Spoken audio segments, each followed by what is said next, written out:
tree. I'm just sitting here. I got time. It's clear to see from up here. The world seems small. We can sit together. It's so beautiful, you and me. We're meant to be in the great outdoors, forever free.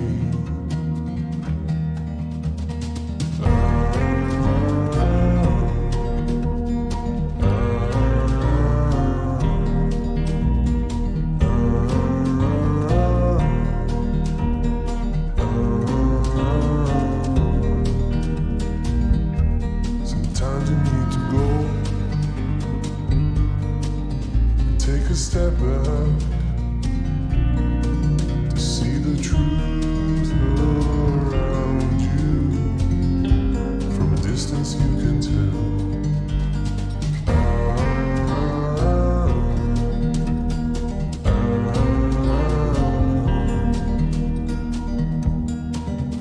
You and me, we're meant to be outdoors,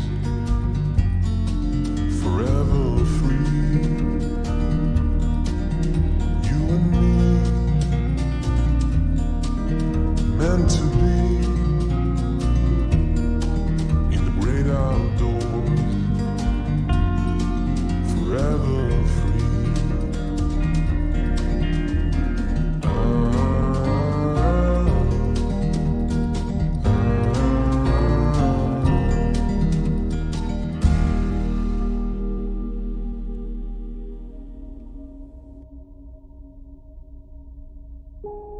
Hello, cousin. I am Uncle Mike, your favorite gamer's favorite uncle.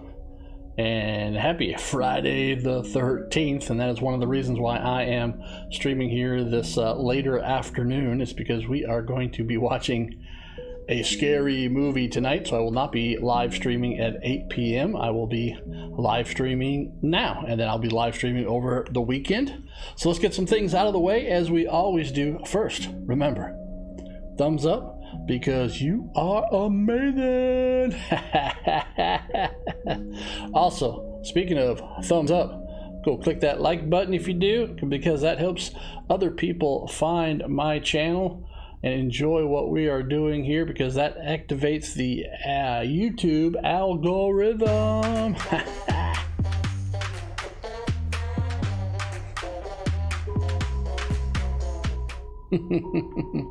So please do that and subscribe if you haven't, and we will get right into Citizen Sleeper. That is the game that we have started it during the last live stream. This is a tabletop RPG themed game. It is very text based.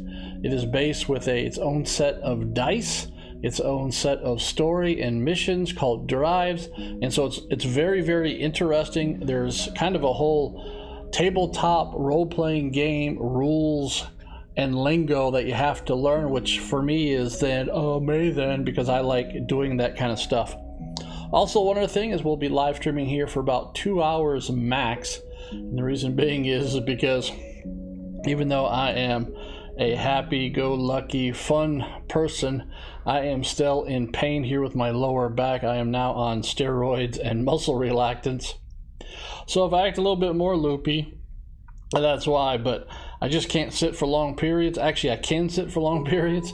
The problem is, as soon as then if I stand up, it is excruciatingly painful. So I'm going to leave it to 2 hours.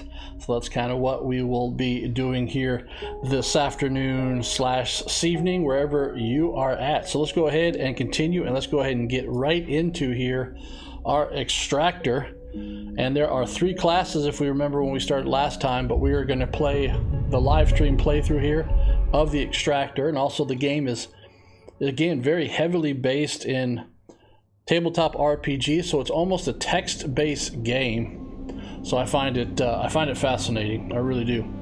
So looks like we've got full health. Looks like we're down to one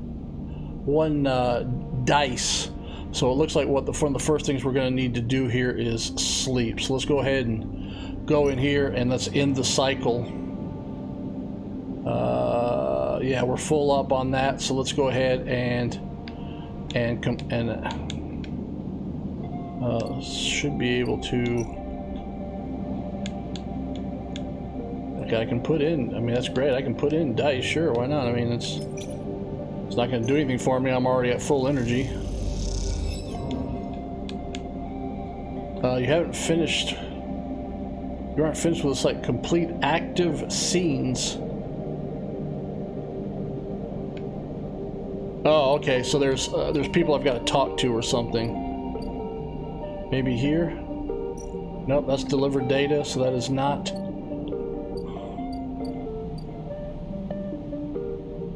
Maybe right here. Yes. Okay. Here's the active scene. Again, their lingo is different, so you got to kind of also learn the lingo. So, all right.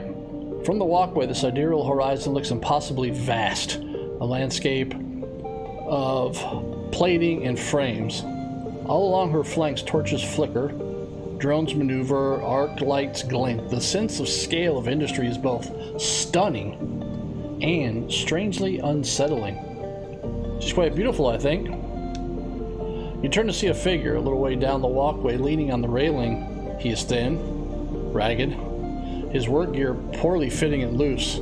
The torches of the sidereal horizon flicker in his eyes as he turns to you. Lem. He leans back from the rail, revealing a child standing beside him, staring out at the ship. And this is Mina, he adds with a smile.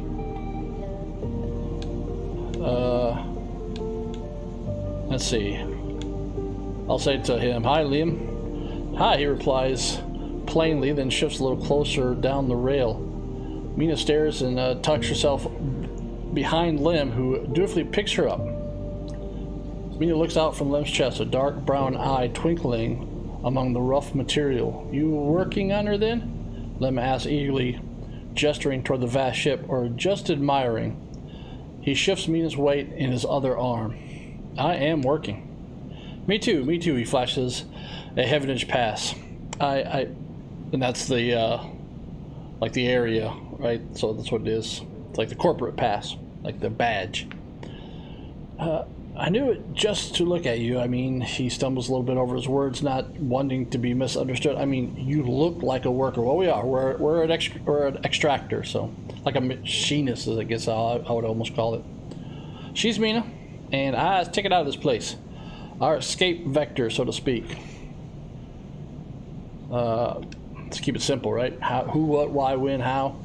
You haven't heard? Anyone who takes a Heavenage contract on the sidereal horizon will be entered into a draw for the transit support crew. He smiles. "We won't get to sleep the journey through, but a couple of decades of service will be nothing for me and Mina if it means landfall on a new world," he winks. Let's talk about the actual thing. Transit support. Someone needs to stay awake to keep the things running. He straightens up, stretching his back. "That's a colony ship, friend. The Sealess Foundation is sending thousands to settle a system well outside the reach of the core worlds. It'll be totally independent colony. No surrogacy, no corporations." Let's talk about the Foundation. They're Heavage's client. Yeah, some wealthy project from the core systems. Interested in independence and self-sufficiency and all that. They hired the whole shipyard out. Helped rekit it and everything. He strokes Mina's hair. Someone else's dream, I suppose, but doesn't mean people like me and Mina can't tag along. Mina responds by pushing his hand away. "Daddy," she whispers. "Food?" Pulling an exaggerated grumpy face. She glances furtively at you as she plays with a set of dog tags that hang from Lem's neck. "I'm just chatting a little, Meanie. Give Daddy a sec." He turns back to you and you suddenly notice how tired he looks. I'm not on the Heavenage crew yet, but I'll work my way in. You can do it too, friend. We have to stick together. He smiles a little shakily, and you wonder how long he's been working to break into the official shipyard crew. Yeah, I'm working on it. He looks out at the sidereal horizon as if trying to pull energy from those flickering torches from the vast hull. We've got to hold out, okay? You aren't quite sure if he's talking to you. That's how it works. Well, while he stares out, Mina catches your eye curiously. I don't really talk to kids. So you hold her gaze and a smile creeps across your face. Her features lighting up like a city coming awake at night. Then suddenly she tucks back into Lim's chest. Lim smiles and lifts Mina. That's it. We hold on. He smiles sheepishly at you. We are just a couple of softies. Isn't that right, Mina? He sets her down, standing by his side as she clings to his leg. Gotta go feed this one. He pats her back. Maybe see you on shift, huh? He turns and walks down the walkway away from the shipyard. You see them talking, and then moments later, Mina turns around and stops. See you, robot! Her shout echoes down the walkway as she flashes you a parting smile before running to catch up with Lem. You watch them a little before you turn back to the impossible scale of the sidereal horizon. A ticket out. Alright, I think now we're golden. Yes. Now we can end the cycle.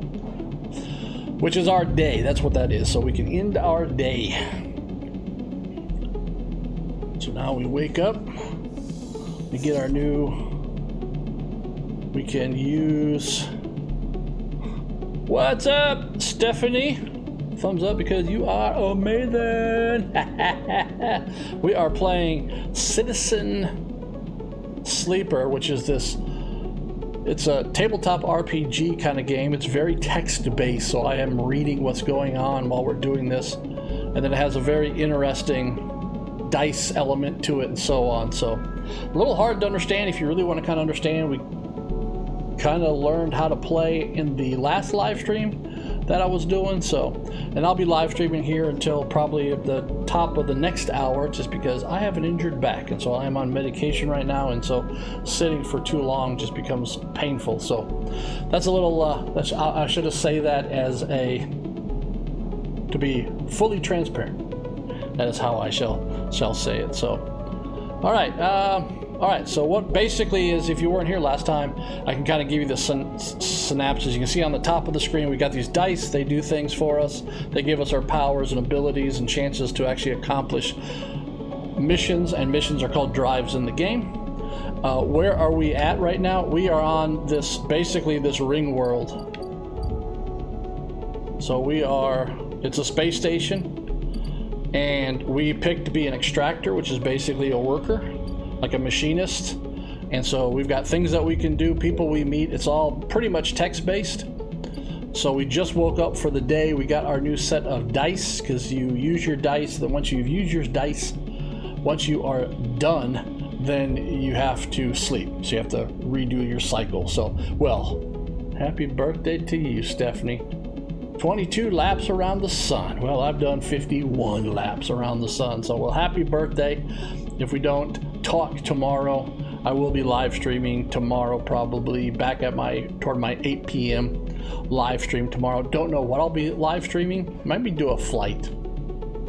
Maybe do a flight on Microsoft Flight Simulator. So, all right, so we can go now look at some things to do here. I'm not sure. Can we get? Is there a mission in here for us? Yes, there is. So buy a fragment. That is locked over there.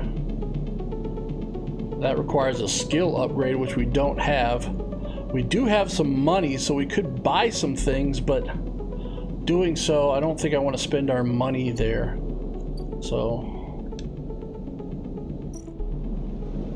all right, so we've got some. So how this works is basically, and again, there's not a lot of stuff to watch here.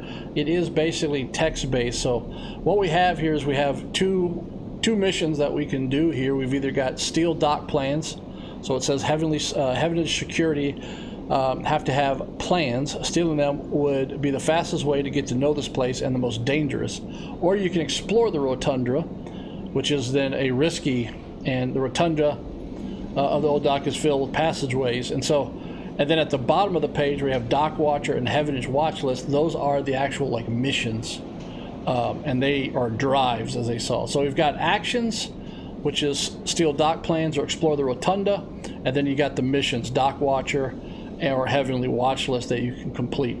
And so then at the top you got your dice, and so we are going to go ahead and do the steal the dock plans, because we have a dice that is 100% that be positive the outcome. So we are going to go ahead and do that one.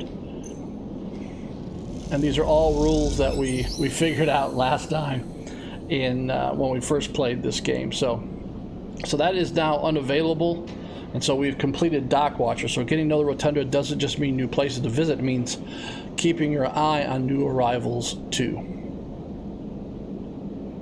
So now you can see that we have unlocked some things. We've now unlocked the Ankita, which is a stranded mercenary.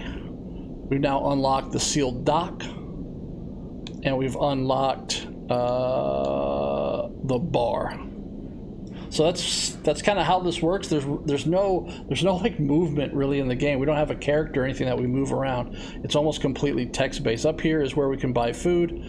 We can also buy conditions to help repair us, because we're like this pseudo android. Our like consciousness has been downloaded into another body because it took us so long to get out here from, I think, like Earth all the way out to the space station. So we were like in this cryogenic sleep, our character, but our consciousness was actually downloaded into that character because the human body wouldn't survive it.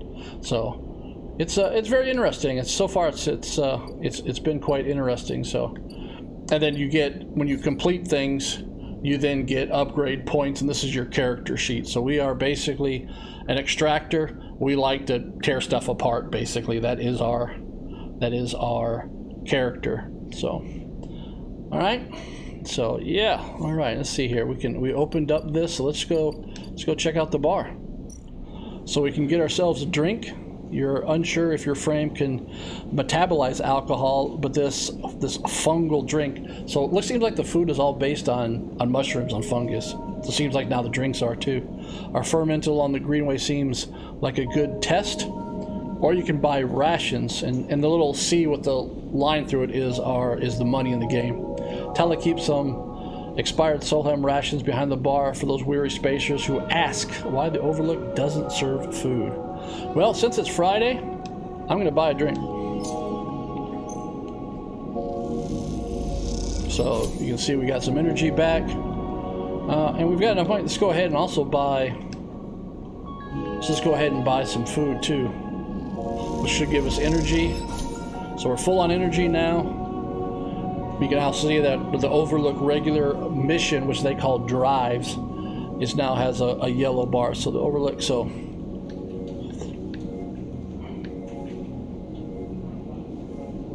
and let's go and wash it down with another drink.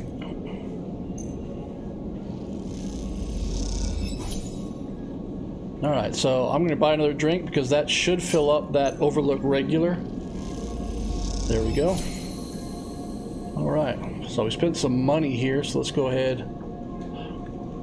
And so these are all of basically all the missions. And so you can see then here, if you come up here, we can go to complete. There's only one that we've done. They're called drives. So, the glass shatters on the steel bar beside you, and the taunts don't like long to follow. Hey, haunt! Or the spacer calls across the low room. What are you doing here?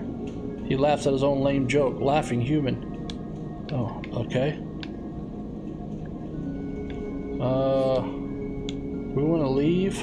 Yeah, I don't know what's going on, so I'm just gonna leave. You slip off your stool, looking for the exit. A hand falls on your shoulder, but as you flinch away, it pats reassuringly. You freeze in place. Out! The voice comes from behind you, spat out like a shot. You turn to see bright eyes, dark hair, a stare that could breach the wall and vent you into a hard vacuum. As you turn back to the spacer, the second glass comes sailing through the air. I'm gonna catch it. You reach up the hand, and the glass shatters across your forearm, showering you in fragments. Through the haze of the glass and Gorol vapor, you see Taylor leap the bar and close the distance to the spacer. The thud as he slams into the wall echoes around the bar like thunder. Now flanked by other figures, quick to their feet, Taylor throws the spacer out through the door and stands silhouetted against the rotunda lights. You touch your arm and it feels wet. Someone helps you to your feet and back onto the stool. Broken glass rattles as it is cleared, and a fresh measure of Gorol is glugged out in front of you. That same hand, warm, heavy, falls on your shoulder once more. He isn't coming back. We don't tolerate that kind of shit here. Taylor flops onto the stool beside you. Let's get a look at you. Taylor wipes the powdered glass from around the wound, and someone places a bottle of alcohol and a metal tin with tweezers on the bar. She disinfects them and then turns to you. That was an ambitious catch, she smiles, pulling a, hey, that's us, man. We're ambitious, you know what I'm saying? Pulling a sliver of glass from your forearm. Stupid, that's also us, but ambitious. You don't feel the pain, only the string of status messages your body delivers concerning dermal damage and exposed structures. You do feel the care, though, as Tala's bright eyes search her thick synthetic skin for splinters. Remember, we have been downloaded into this other being, so... Alright, let's watch her. Taylor works with the skill of someone who has had to pick glass splinters from the skin of a stranger before.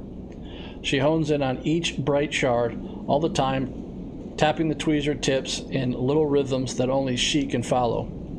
Taylor smiles at you. So, you've been on the eye long? Long enough, I think we'll say.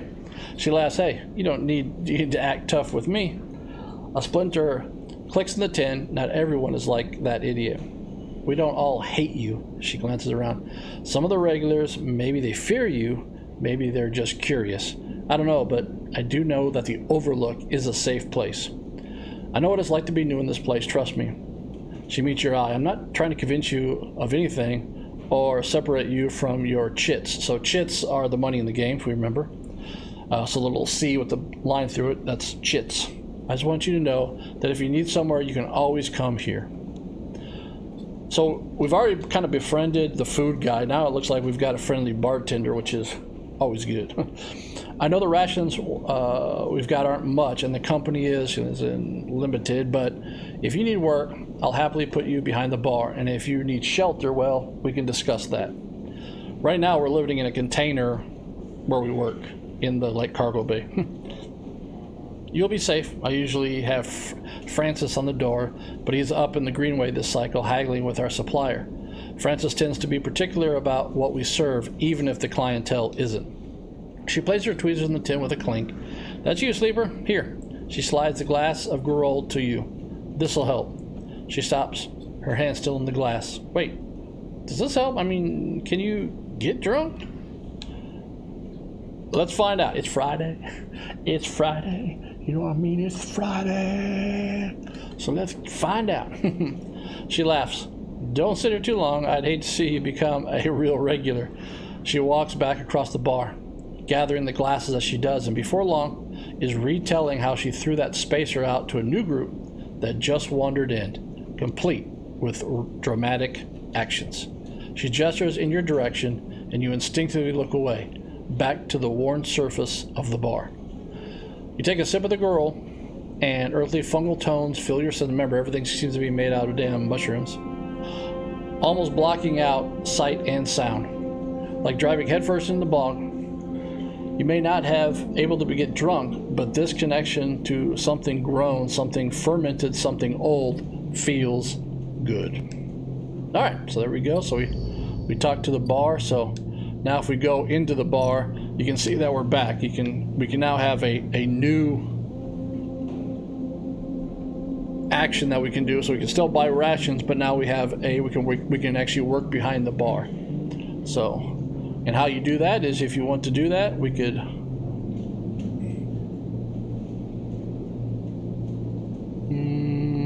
no, I think we'll back out and we'll see if we can find something else to learn to do. Oh, unlock a magnet lock. Okay, so this is new. I thought we had. Yeah, we do. So there's a whole nother level of the game. So let's go ahead and back out here. If you press Y, this is basically the electronics of the game, the data behind the game, where you can do a whole nother level of missions to unlock stuff in the, like I'll say it, the data network that's on the space station. And we have done that, and so we have unlocked these maglocks. And so since we've unlocked these maglocks, we are going to go ahead. Oh, where'd it go? So right here. There it is. So see how that one action says unlock a maglock. These old maglocks look like they each need to be encrypted key to open. Why the heavy security for a decaying dock? So we have 2 of these, so let's go ahead and input a key. So there we go, we got that done. And now we got 2 of them, so let's go ahead and that will give us, that will actually complete that. So there you go, you see that we have now completed that unsealing the dock. So 2 magnetic seals the entryway to this dock. It doesn't look like anyone has been inside for years. So now you can see we've got a new thing here. New. In you. Alright, here we go. As you slip inside the sealed dock, a pulsing light grabs your attention. Among the discarded tubing and rusted plates, a machine flickers with a warm glow. I'm going to approach the machine. As you get closer, you recognize the machine's blocky shape, settling into an alcove in the side of the dock. A kind of upright cabinet is covered with faded logos and messages from which you assume it was once an industrial vendor intended to dispense and manufacture ship fittings and other mechanical parts necessary for the regular running of freight and resource extraction vessels. Remember, our character is an extractor, so doing work is a good thing. The manufacturer is listed as Neovind. Yeah, we'll call it Neovind, like new vendor, Neovind. And you remember an advert from long ago, squeezed among all of the awful recruitment drives that assaulted every planet-born citizen, which chirpily sang that name over and over. You wipe a layer of dust from the cracked screen, thinking of those contractors squeezed by their own corporate employers to pay for every bit of minor maintenance on their rented ship. Into your registration chirps a pre-recorded message, catching you off guard. Press some keys. You reach for the keypad and something begins whirring. At first it sounds like servo motor starting up, but it quickly becomes a whisper, a whining, and then a multitone voice that emanates from Neovind. Entity, they hiss, speak with me. Okay, who's there? There is a squeal, almost like some strange mechanical swallowing or intake of breath before the machine speaks again. I have need of you. You have need of me. That squeal comes again, and you see that it is the 3D printing apparatus in the upper part of the machine resetting into place, so that each time the servo can be orchestrated to produce that whirling, whining voice. You are in danger. Alright, the machine creaks. You are marked for deletion, entity. Hunter tracks you. The screech rattles through the empty dock. Okay, we already knew that we were Hunter. We had another drive or mission where we knew that was happening. You remember the strange head, the figure, the threads closing in. The Hunter protocol. They taste your signature. The sudden whine sets your teeth on edge. You have seen them. This is the gift of an emulated mind. You close your eyes and the skeleton of the station starts to thrum. Emulated minds are adaptable, move where neurons cannot. The mechanism resets, but emulation makes you target. Just keep it simple. The who, what, why, hows. Hunter searches for illegal entities. Neovind screeches. You are sentient, therefore illegal. The servos judder the vending machine's casing as they reset. Hunter searches for me also. Hide in this machine. You look at the ruined vending machine, an unusual hiding place for sure. Can counter Hunter, but need entity outside machine. The light flickers. Need you. A screen attached to the vending machine with a swirling arm comes to life. It displays a flickering map of the station, ghostly threaded, the cloud. So that's basically like when I pressed Y, we kind of went into the circuitry, or that's like the cloud network of the whole machine. Points along the room glow in deep red. Hunter is always gathering. Too much data. Must build nests, explains Neovind. Masters are gone but continues hunt. Bring this data. Raid its nests. Masters. Station builders. Solheim, the machine rumbles. Long gone. Their protocols still hunt. Bring offerings. Save self, Neovind says pointedly. Mutual need means friends. They conclude, tired of the conversation.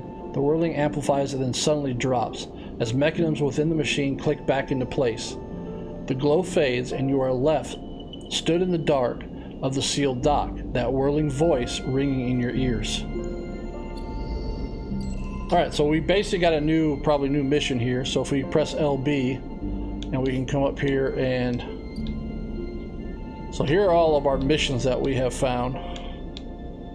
Win a ticket, study the winter light, free the Neovinds. That's what we just got. So we've got these that we can try to do. Disable your tracker. That sounds like what we need to do to survive. So I'm going to go ahead and toggle that and see what comes up of where we need to go. Does not help me much in terms of where to go to disable the tracker. We've got plenty of dice to roll too, so we're good there. Alright, we are going to where we have not gone yet is right here, which is to go Low-End Gate, passage into the lowlands. So I'm going to go ahead and click on that and go there. Pay the toll. After some spacers cause some trouble in the low end, yet again have imposed a toll for entry. No one gets in without paying. Alright, well, I guess we'll pay the toll.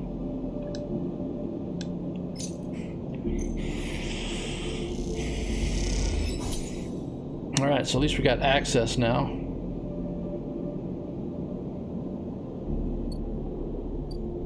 Alright, so yeah, we got more stuff now, so we can come this way. Now we've got this open, so let's go ahead and go into here and see what we've got. Alright, so engineer for us is good. It gives us a chance to actually gain some a piece of scrap, so that's good. So alright, block maintenance. Maintained by the residents, the ramshackle blocks are always in need of some repair. Helping out is a good way to make friends. Or we can do something over here, which is actually, it's Intuit, which we don't have very good intuition. So I think what we're going to do is we are going to go ahead and do this one. And we can do this, which gives us a, basically it's 50-50, either positive or a neutral outcome. So there we go. So we did good. It was a positive outcome there. So that is good to know.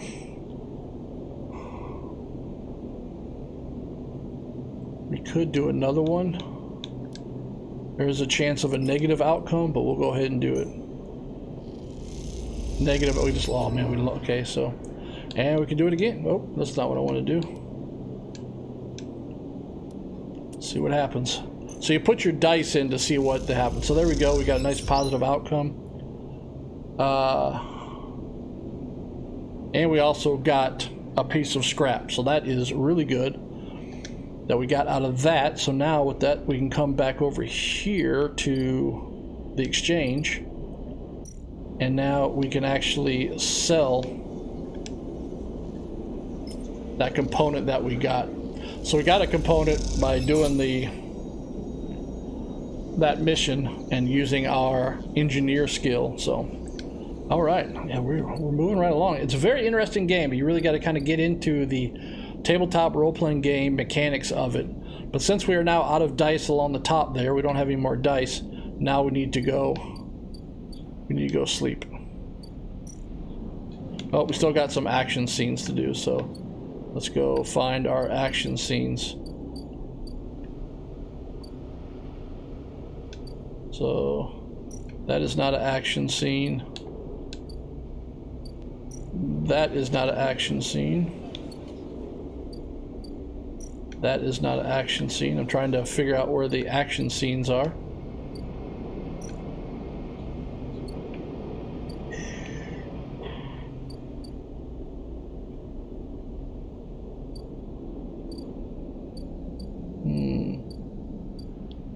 Trying to remember even.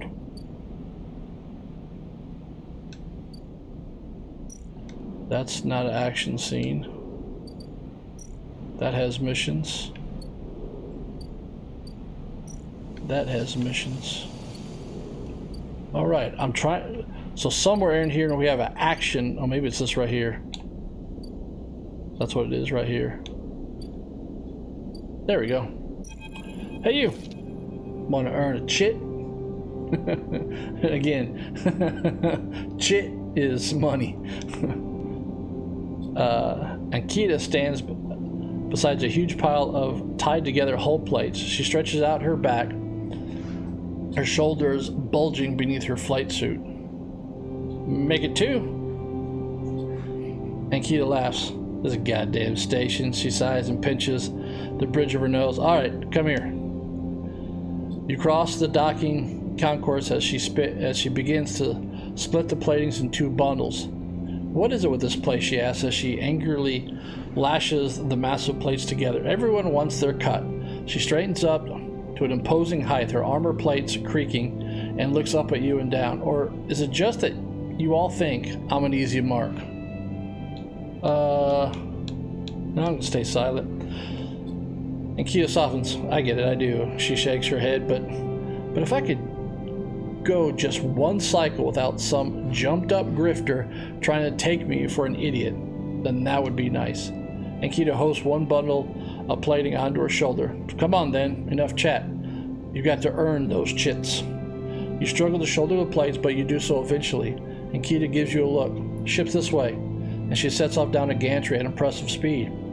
As you catch up to her, she turns down a passage, pushing through a small crowd of stevedores.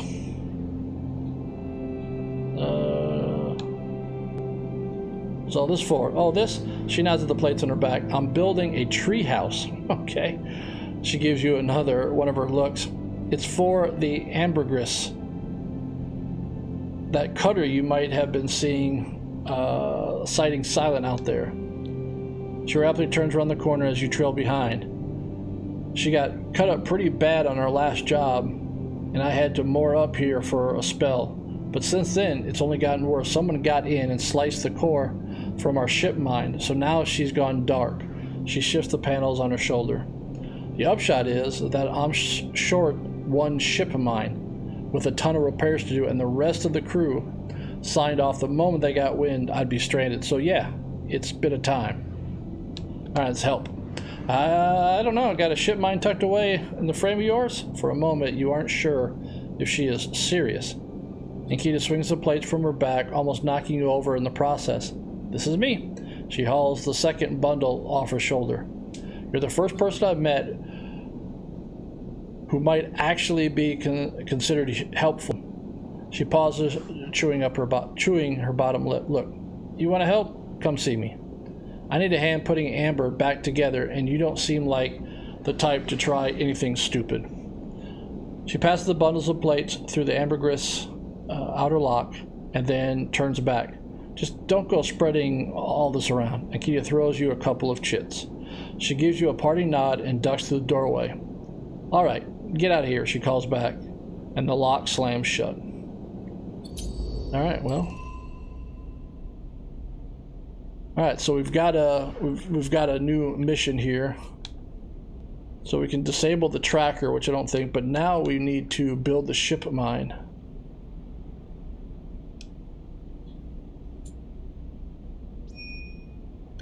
So now I think we just almost need to do work, but we are out of dice, so we need to sleep.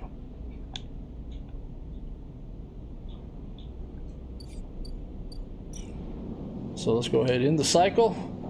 And what that does is then we re-roll for our dice, which we can only get 5 dice right now because we are 4 dice because our condition is pretty low. So we've got some energy, but I'm thinking we're okay there. We can always buy some food or something like that. We didn't get a very good roll. We got a 1, a 6, a 4, and a 1, and the 1s suck. But that 6 is pretty good, so. Oh, hold it there, sleeper, comes a voice from behind you. Don't run. Oh, this is the hell, I'm not gonna run. Hey, we're badass. We're gonna stand still. Good. A hand pats your coat down. You know your master's voice. Ethan spins you around. He's wearing a wide smirk and a slick jacket, and you immediately know he is terrible news. You got all the way out here and then stayed put. He laughed a cruel laugh. That's a sleeper thing. You're my first. You barely hear him. You've noticed the handgun he has leveled at your chest, and it's hard to take your eyes off of it. He reaches down with his other hand and slips some kind of ring out from a belt loop without taking his eyes off you. Making it to the eye, though, that's pretty good. This place isn't so bad. Bars, markets, people. I pull most of my contracts out of asteroid caves or off of godforsaken moons.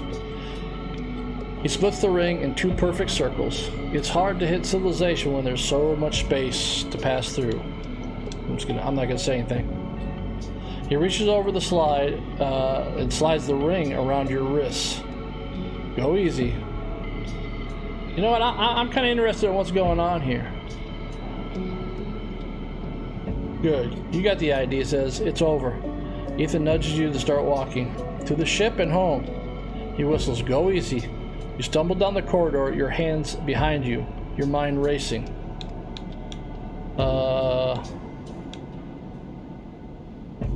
We can work this out. Can we? I don't see much in the way of assets in your possession. Ethan Yon continues to nudge you down the corridor. Shame to come all the way out here just to head back to Isenarp right away. That tracker of yours makes this too quick. Was hoping you'd put up a little bit more of a chase, you know? A running battle through the bright market maybe, or hold out in the low inn. There's a few establishments I would have enjoyed checking out while I asked around. You walk on in silence and a little longer, desperately trying to think of a way to escape. That Isenarp tracker will be the death of you. Hey, I have an idea, Ethan interrupts her. How about on the way back to the ship, we stop for a drink? I'm buying. He laughs at his own joke. I have a better idea. This better not be one of those where you do a dramatic pause, then you try to jump me, because I'm pretty tired of that. Although I'm used to Ethan, I got myself thinking, what's the rush here? Here we are in one of the most lawless joints in the surrogate system, and we are heading for the exit. He pauses, and you trudge on in silence. Okay, here's the deal, starts Ethan. You and me, we make a little agreement. Here are the terms. He turns you to face him. You run, or leave, or try to abandon the eye, I shoot you. You plot or scheme, you try to kill me, I shoot you. But, he smiles, you come meet me at an establishment of my choice every few cycles, and you pay my tab. I don't shoot you. He pauses. You don't pay my tab, he rattles with a handgun. You get the idea. Yeah, I get it. Okay then, that sounds to me like a deal. He stretches. Now, I really thought I was going to have to kill you, but this is so much better. Yeah, guess I'm not dead, so. Whew, hurt my back. Don't lean forward like that, don't come my way. He clicks something at his belt, and the rings release from your wrists. I'm going to see if I can find my old stool at the compressor club. Come see me there. He aims the handgun at you, squinting down the sight. Let me just remind you, that body of yours is one big tracker. So don't even think about leaving the eye. I'll know. Ethan turns and strides down off the corridor, slipping his handgun away. The mixture of relief and terror you feel is overwhelming. What are you going to do? All right. So I don't even know. There's the Overlook Bar. There's the Compressor Club. So that is, see, that's a timed. You can kind of see how that has a red, like, loop thing on it, that means it's a timed mission here. So we got to go see him every once in a while, pay his tab. So, but I am going to go ahead and jump into this one right here. See what we've got in here. All right, so we can buy some goods, but we don't have 60, so we can't do that one right now. What about over here? What is this? It takes several cycles to reach the belt. Little the scrap from over. Okay, so that one is. We always have Dragos here. He's always a pretty good guy. So let's go ahead and help.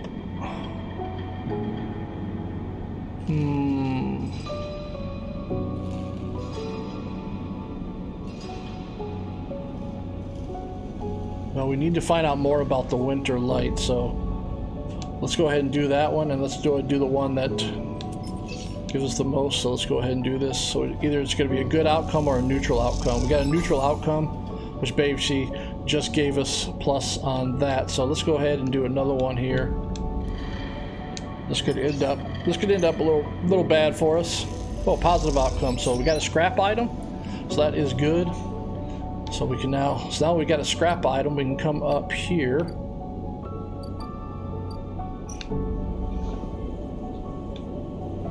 And now we can sell scrap items. So now we got a little bit more cryo, trusted trader. So we're going up on that mission there too. So we've got some stuff going on. We've got some really crappy dice here.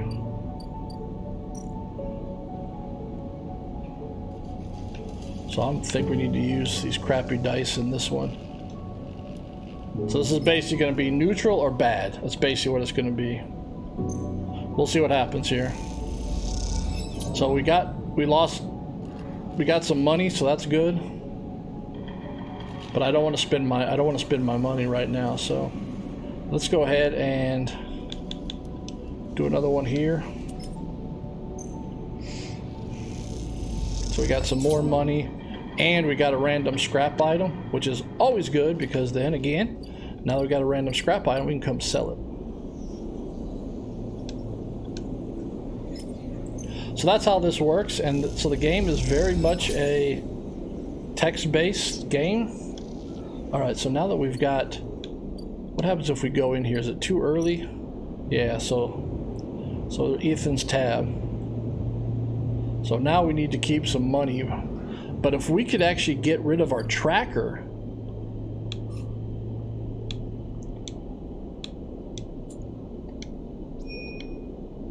so Fing.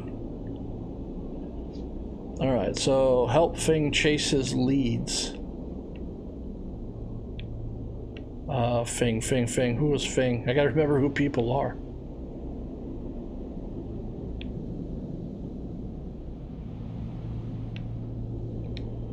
Pretty sure Fing was here. Nope, that's.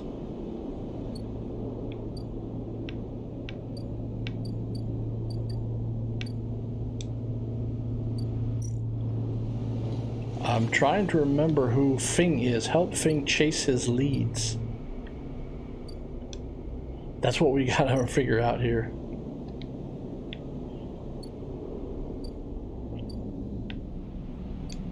Maybe this is Fing.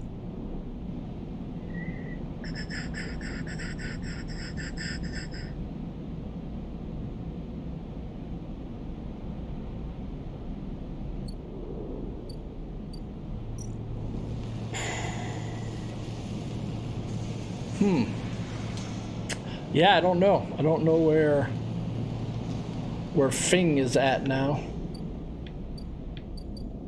Oh, right there, Fing's Bay. B. All right, so I don't think we have any data to give him anymore. No, we don't. So Fing will pay you well for any Solheim data you dredge up from the Eye's old system. What he does with it is anyone's guess. Okay, so that's who we need to help. So I think what we need to do. So now that we're out of dice, let's go rest. So let's end the cycle. The bad thing is we're losing energy and condition, so we're gonna have to pay to get some. See, we're down to 1 energy, which doesn't help us at all. It doesn't help us one bit to have such low energy. So we can do this to try to get some energy back. So we get 1 energy back. All right, let's go into now the coast. So we've got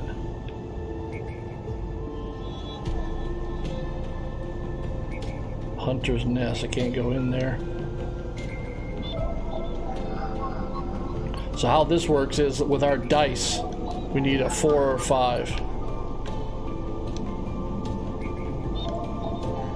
So I gotta remember, there seems to be a lot of 1s down here. All right, there's a 4. So now we can go ahead and put the 4 in.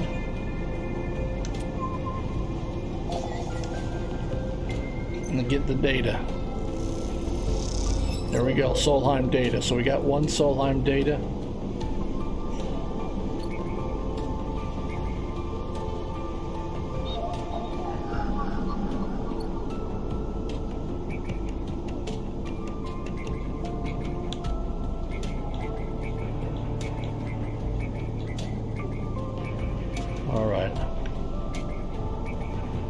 Alright, so I see how this is working now. So we've got a 5 up there, so... Alright, so now we can go back over here. We can go to Feng's Bay.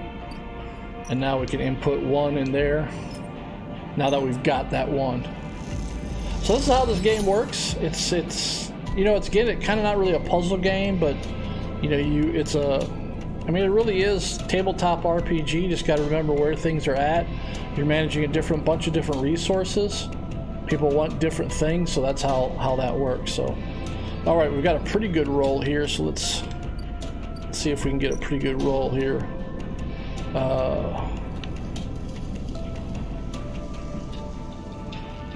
Engineer is good for us because it gives us a chance to get a piece of scrap. So I'm gonna go ahead and do that one.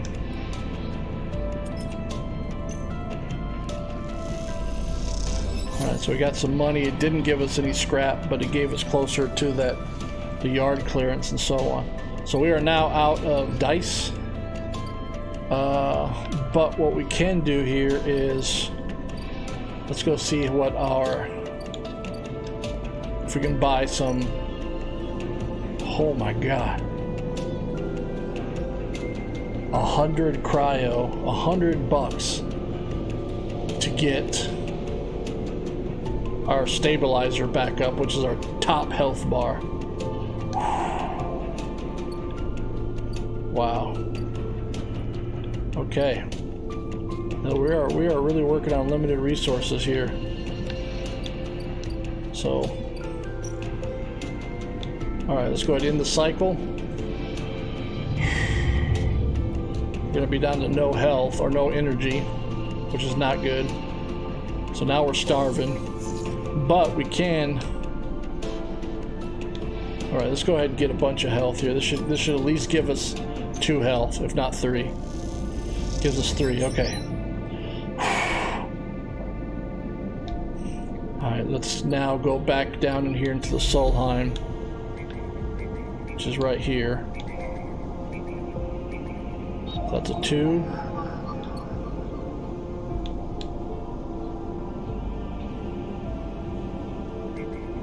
There's a 1 right there, so that's what we want.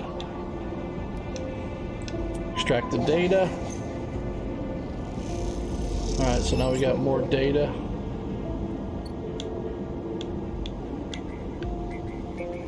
Keynode. So these are all different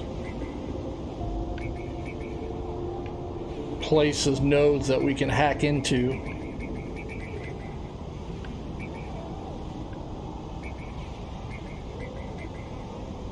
And this one right here is a 2. Yeah, so we need a number 2 dice. All right, so let's exit out of that. Let's go back to Feng here. We can give him that data. All right, so that's good. So we got a little bit more money. it's definitely managing. So we really need a 2 dice.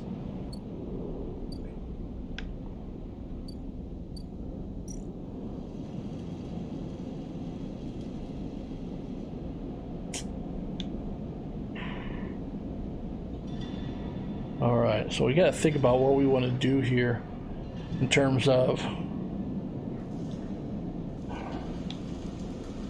Yeah, I think we're gonna go with that one.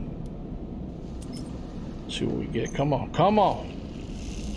Positive outcome. Nice. So yard clearance now is done. We got some more money.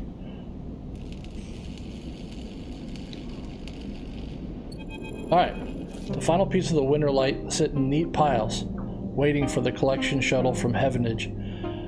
Dragos has managed to sell the remaining pieces to the shipyard, a fact that's hard to forget as he has been telling you about it for the past 2 cycles, days basically, and all that remains is for Heavenage to come collect.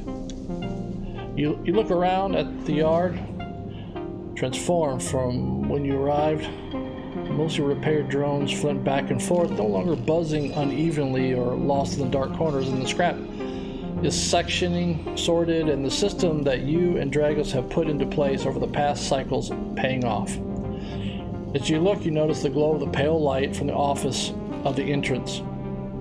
That run-down cab of a building which houses all the records and spare equipment. Dragos must be inside, and you get to your feet and you walk over to find out where the shipyard collection crew will.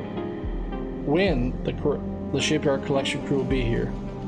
I'll be nice, you're not. Sleeper, come in. You swing open the door and walk in. Dragos is sitting on the small metal desk. The shipyards tell me they'll be here soon. Then they hand over the chits and we're all set. He writes something with a stylus on his slate, then shuts it off. Of course, we should talk about a bonus. Yeah, yeah, bonus. He stands and turns to face you, his face positive. Look, I don't know when the next job is coming in, but this should tide you over for now. He opens his hand and reveals a stack of chits. I am just going to take them. Dragos, press the chits in your hand. I've done well by you, and you've returned the favor. He strengthens up and clears his throat, and you realize he has prepared what he is about to say. So basically, Dragos was the first person to kind of introduce us to the game. These chits are for you to take and do what you will with them. They are from me, and they are the last I'm going to give you. He pauses. There's no more work for a sleeper in this yard. He folds his arms. I'm sorry, but that's it. So we're a sleeper. We're in that cryogenic stasis. You stay in the container as long as you need, but the yard is done with you. He turns away to his terminal. I need the work though. There's plenty of work to be had in the eye. Salvagers need offloads in the rotunda. There's the shipyards, the midline. I'm not the only show in town. The glassy apertures of Dragos' headset betray no emotion. You need to stay away, sleeper. He pauses, considering his words. Trouble is going to follow you here. Trust me. What do you know? Oh yeah, here we go. Dragos kicks on the floor, frustrated with himself. I'll not be saying any more, sleeper. Dragos suddenly grabs you by the shoulder and drags you out of the office into the yard. He turns you to face a stack of pieces from the winter light, distracted, cut down, totally unrecognizable as a ship. You came through that, sleeper. That should have been you, chopped and stacked. His hand trembles on your shoulder. That is what happens here. We cut down broken machines and move them on. Well, I didn't cut you down, but I'm sure as hell moving you on. Moving you on before whoever killed that ship out there comes to kill me. Kill you? Kill both of us, she shakes his head. These ships, they don't get decommissioned. They didn't break down in dry dock. You think they'd look like that if they did? Someone ended them. That means someone tried to end you, sleeper, and I'm done waiting for them to turn up. We've had our fun. Now it's time. He gives you a little shove. Of course, I think we know who that is. That's the hunter that we've already had our interaction with, so. Go on, he turns and walks back to the office. That's it. He shouts and goes inside. The silence hangs in the air as you leave, with your pockets filled with glinting chits and strangely hollow feeling in your chest. All right, okay, we got some money now. All right, we got some money. We got some money. So that is good. So what we are going to do with our money, and it is, I don't know if it's really going to help us, but we are going to go ahead and acquire stabilizer, which is our top bar up there.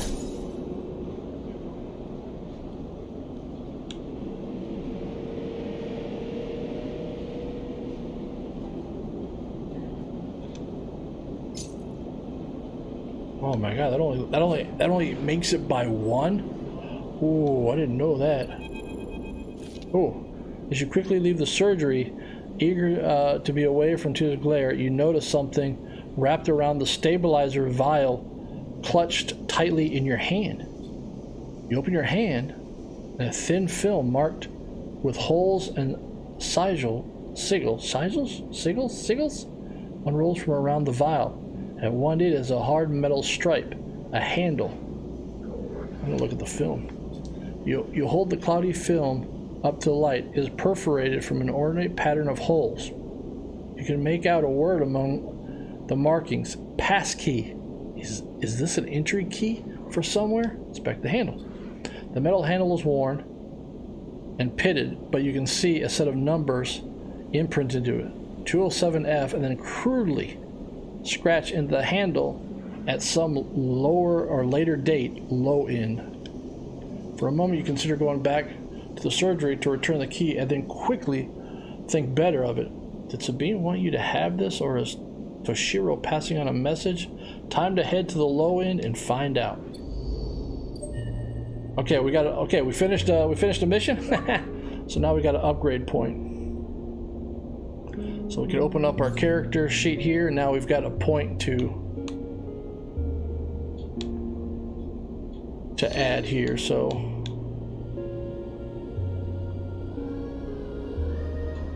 all right, so a chance to gain cryo on an interface.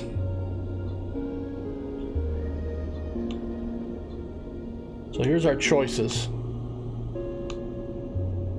We can chance to gain energy after any engage. That's actually pretty beneficial.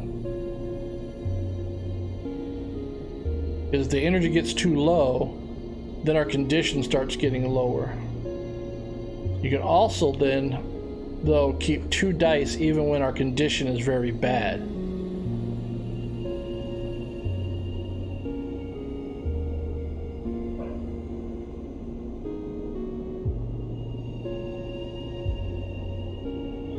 Oof.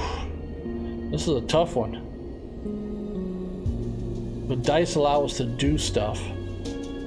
So I'm gonna go with that one.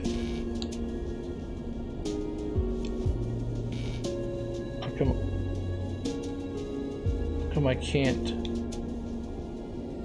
Oh, 'cause it takes 2 points to do that one. Gotcha.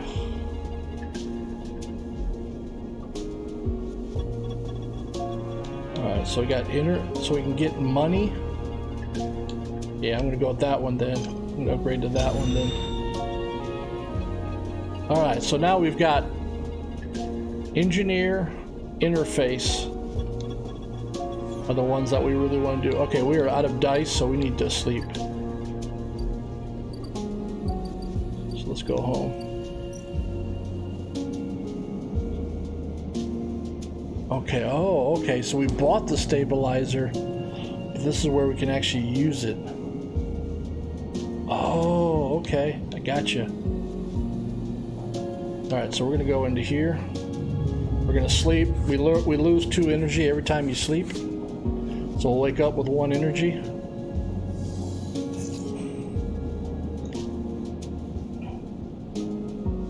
Okay, gotcha. Gotcha. Alright, let's check our...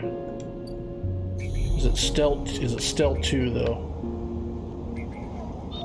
Yes it is. Okay, so it's stealth 2.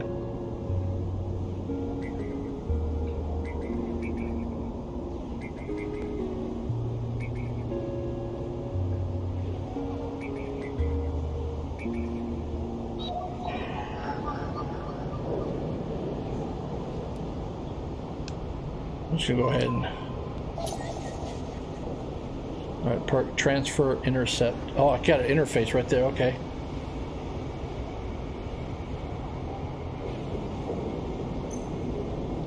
So we got some money doing that. Now we got one encrypted key.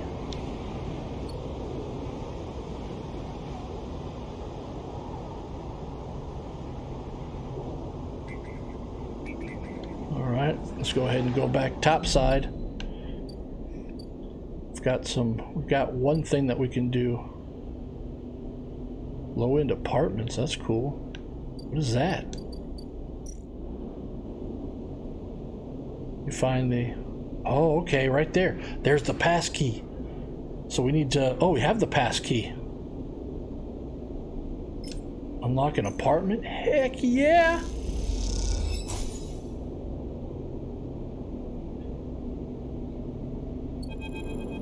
Oh yeah! As you push the door open, the automatic lights flicker on inside the apartment. We're no longer living in a container. Hallelujah!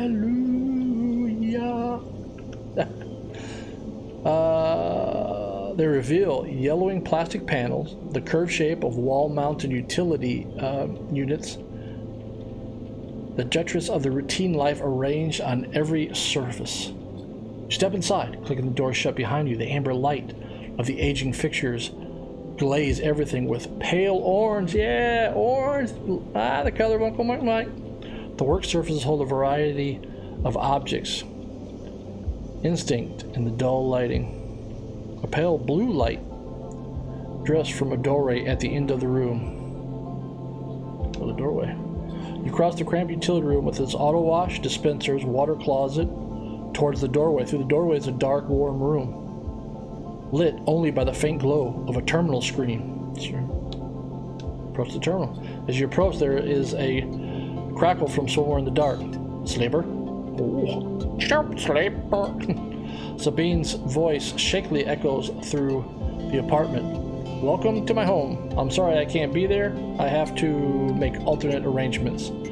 You hear rattling noises and static. I was able to record this message, but I don't dare show my face. Something is happening within Yadigan. I no longer trust them. Their voice becomes distant. Slipping behind the background noise. I have something to ask of you. I want you to get me out. Yagatan was supposed to hide me, to protect me. After everything happened, I was desperate. And then after that, I was too tired to care. A noise like waves over the recording. But I'm done with them now. I want out. Screw the debt. But I need insurance, something I can hold against them. I have my suspicions, but I can't be sure. I need information. And as you know, you need me. A pause. Something clicking in the dark. This isn't a threat. You have to understand my position here. Another pause. I know sleepers. I've been here before. I can help you, but not with Yadigan's noose around my neck. Give me data, give me information, give me something that I can use against Yadigan. Then I can get out and I can get what you need. Please. Waves of static cut into Sabine's voice. Bring it here to my terminal.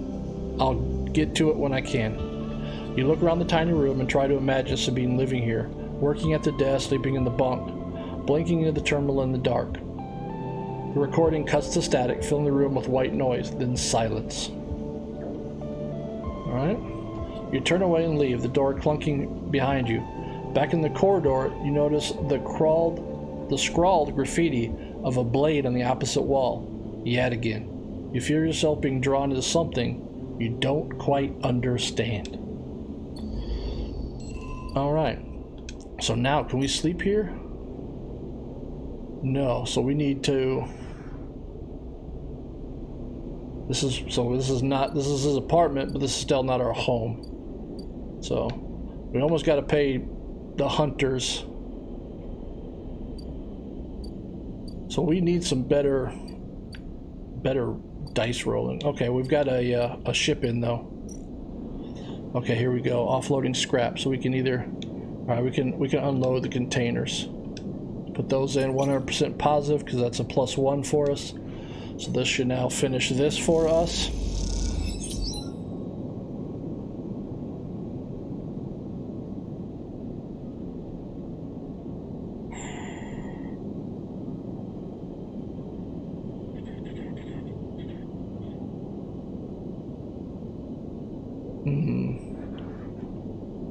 We got some scrap. We can buy some.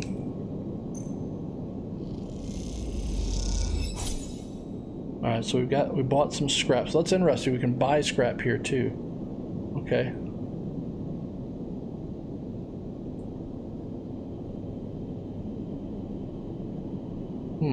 Okay. We got our pills, so we can go now. We can go here because now we've got one of these, so we can sell these. All right, we're getting there. We're getting there.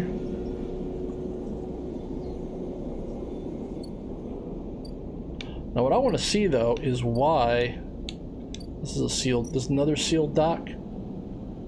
Yeah, it's another sealed dock. We don't have any. Yeah, it's a different data icon, so we got to figure out what that's all about.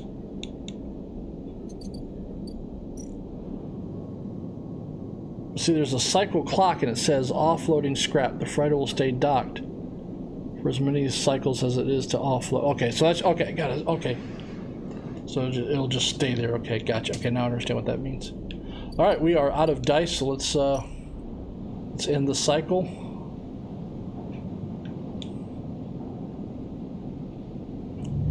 So we lose 2 energy, so we're gonna be like really hurting. We're gonna be starving. So we have no energy. All right, but we're gonna have to deal with that because we did get a 2. So what we can do is we can actually put that in there. This gives us plenty of energy. So now we get 3 energy back. But now we can go back down in here and we can get this node right here. Yes.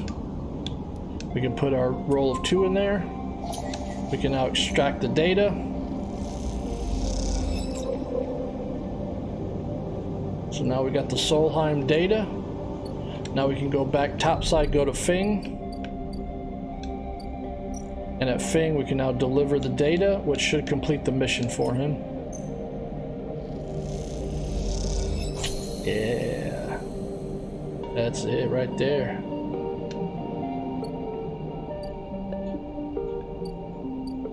Come on, help us out here. Here we go. As you enter the bay, Fing is nowhere to be seen. The banks of servers and machines blink out of the dark in staccato rhythms. Unseeing eyes of the station's digital ghosts. Shitheads! Fing's voice echoes from behind a stack, followed by the hammer of a fist on a metal casing. These sneaky shitheads. Sleeper? That you, or am I in trouble?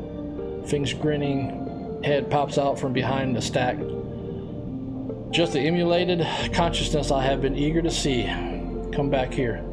You pick your way between the thrumming stacks, trying not to trip on the loose bundles of cables that blanket the dark floor. Fing is sat in front of a set of mirrors, mounted to a stack. Tell me, Sleeper, what do you see here? Fing waves at a monitor to his side, glowing with pale lists of information. You leaning closer, looking for the links in the data. The tables seem to be filled with personal information, names, genders, dates, ID numbers, all the markers of institutional records. Shitheads. Maybe not all of them, but what kind of shitheads? Ooh. Solheim ship. Bingo. He taps on the terminal. I pulled these from an old data you brought in. All employees of the Eye's original owners, and he leans past you and scrolls the list down. This one. This is a sneaky shithead. He stabs the screen with a finger. Then the name reads Hardin Hurst. Who's that? Well, that, says Fing, giving you a is the thing. He drags a stool out beside him and motions for you to sit. There's just so happens to be a Harding Hurst in Havenage. He waits for your reaction. Sure? Well, that's where you might be able to help me. Fing leans back against his chair. Just think about it. Decades ago, Harding worked on this station as a... leans across to look at the monitor. Senior Strategic Operations Executive. Fing raises eyebrows at you. our Hardin was keeping the money coming from Solheim. He defined priority growth initiatives by making sure that extractors, that's us, they contracted out to were hooked into the system that outsourced all the risk and kept the profit. Good old Hardin shuttled thousands of Palladium Rush workers into an infrastructure, which meant that their cut of the work they did went straight back into Solheim.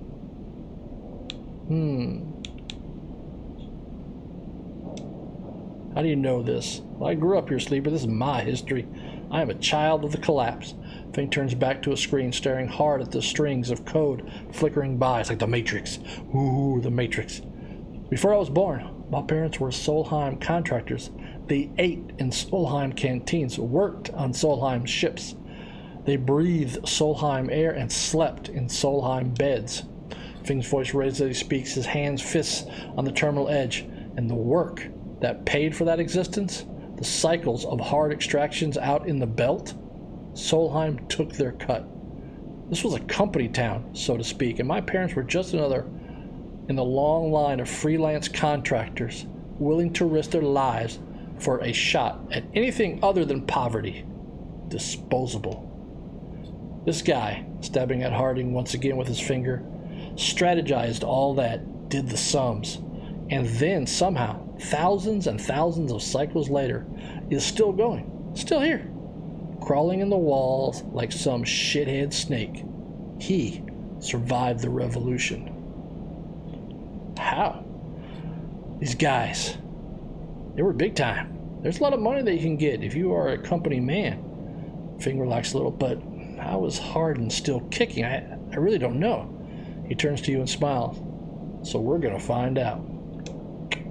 Hardin's now a big shot in the shipyards, just a few degrees back around the eye from here. Finn brings up a map of the lower eye. Heavenage might be born out of Erland's revolutionary zeal, but a flat hierarchy it is not. Hardin happened float to the top. Finn zooms in on the far yards. Finn grimaces. The thing is, I don't have access to those systems. The shipyard crew is pretty paranoid. They don't like anyone from systems digging around in their stuff. Plus, we need more than just the name of a Solheim executive. We need proof. Finn holds up a thumbnail-sized drive. That's where this little creation of mine comes in. I call it a ripper worm. He turns the drive between his fingers. It'll rip through any digital storage and spin out a silken thread of filtered data. This one is set on the scent of Hardin Hurst. He hands it over. Getting it into the compound might be tricky.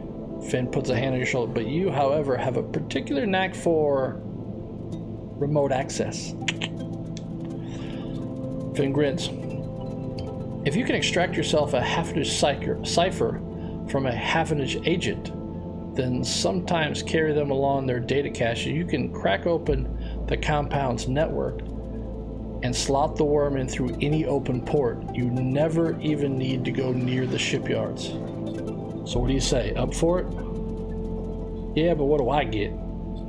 Rooting out the corrupt snake not enough? I find the information and I'll start work on that tracker of yours. Oh yeah, here we go. Get rid of our tracker.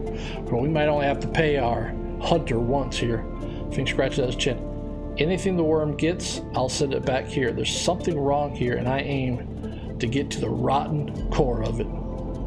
You live, Finn, digging through the data, among the wires and machines of the old station. As you walk out, you try to imagine the eye as it once was, a vast machine running smooth and strong, directed by people like Hardin. A vast Solheim-built machine into which thousands poured from the surrogate systems, looking for a new life. Hopeful of a better future, engineered to line someone else's pockets, an idea you are intimately familiar with. You think of Hardin, still alive, still part of this place, and wonder if the past is ever truly the past. All right, look at that. We've got something really cool there, the Ripper Worm, and we've got one encrypted key.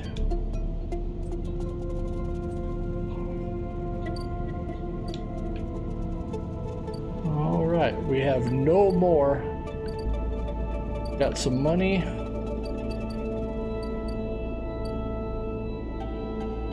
think we're ready to pay this dude, are we? No?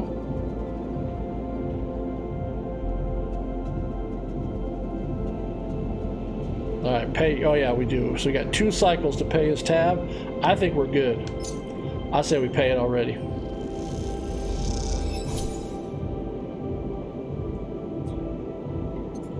Alright.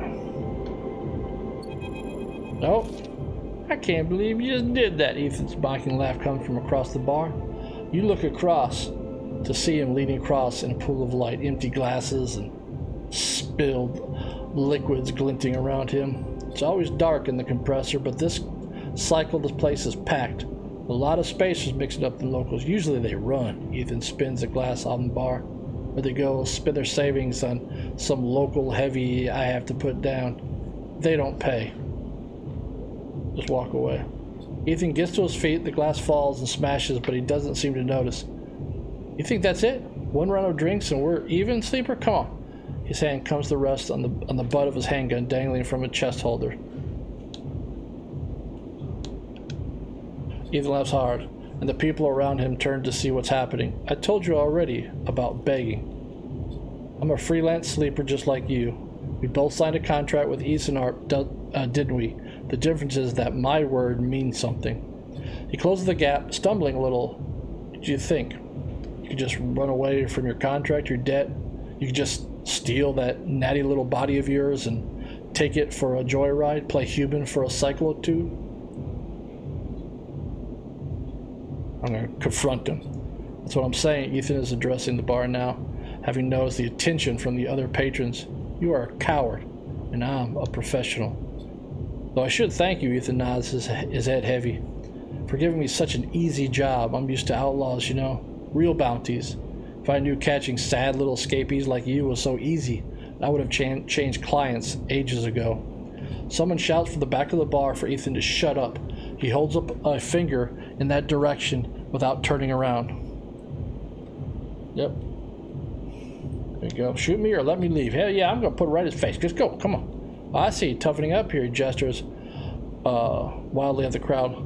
Thumbs up or thumbs down, folks. Most turn their back, no longer interested in the tired show. Ethan mutters insults as he walks back toward the bar. Ethan sits heavily back down on a stool and searches through his glasses for one with something left in it. The thing is, Sleeper, I can find you anywhere. It's actually wild that you haven't figured it out. That body isn't yours, and it will always betray you no matter what. He finds a glass and downs the container. So please go. I'll catch up with you whenever I need another. He laughs and taps the bar for a fresh drink. I'm out of here. You turn on your heel and you are out. Out of the cloying dark and the sweat stench of the compressor, you walk hard and fast toward the walkway, anger driving your footfalls in the metal of the rim like hammers. Whatever. Alright, so we got upgrades available. Now what do we want to upgrade?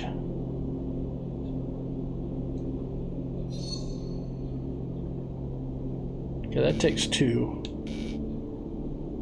Chance to gain inner. So we've already got engineer, interface, and now if we can get engage, chance to gain energy. I'm gonna go ahead and grab that. We could sit here on another point and then get the 2 dice, but we haven't got to breaking yet, so I don't think we need to do that. So we've got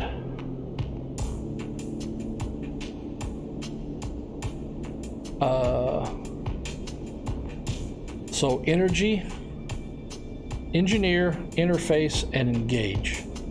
Those are the events or actions that are important to us. But we are out of dice, so let's go home.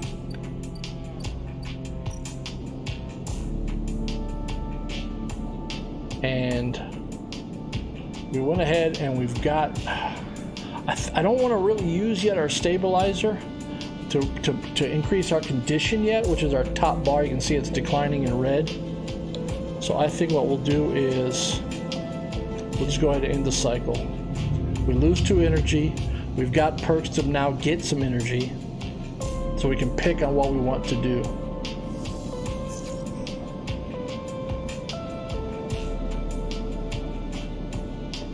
Alright. Got one energy left.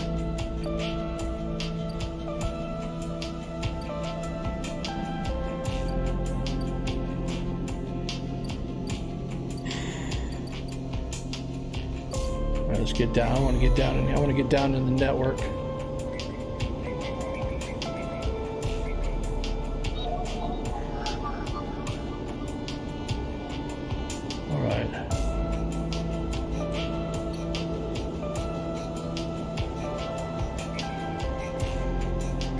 Oh, I got it. The hunter. Okay, now it makes sense. The whole hunter thing.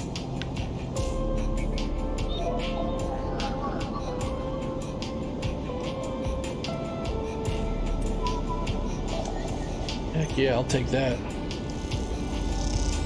So now we got hunter data. Gotcha. Now the red.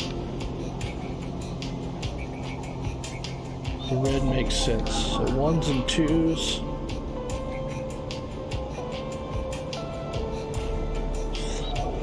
The 1.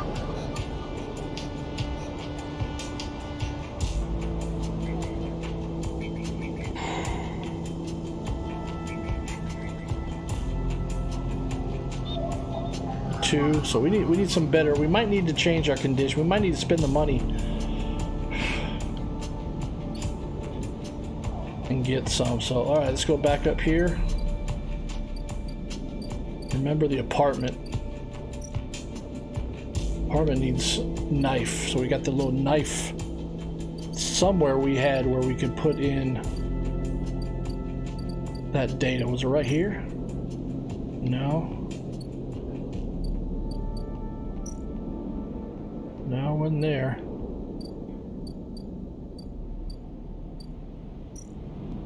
Okay, that's also knife. Okay. I know we saw it, but I don't know where it was now.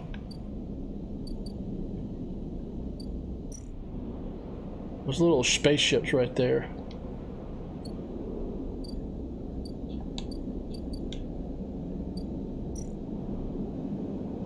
All right. No, that doesn't do anything for us either.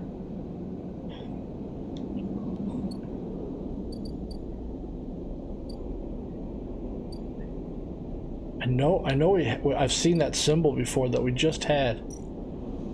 Okay, that's where we can buy crypto. Got it. I've already done this one. This is where we can then.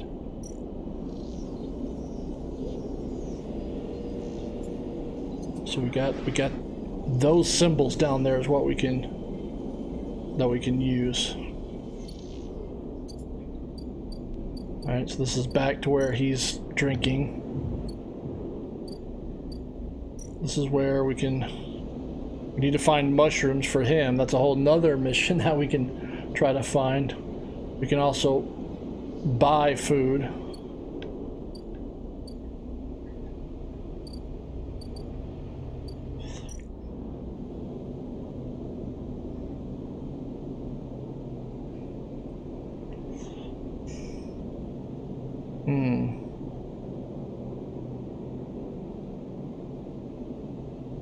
Alright, I'm going to go ahead and right here though. Start this action right here. Alright, so at least we got something for the drive, the mission.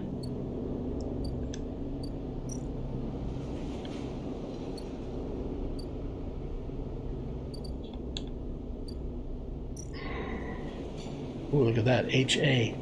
Tracking Heavenage.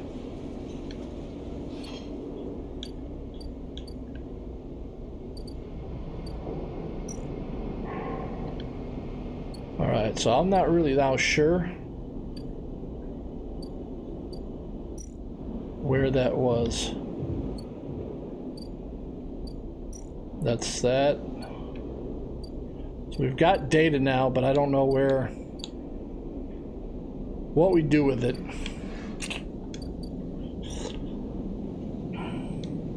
But we are out of juice here.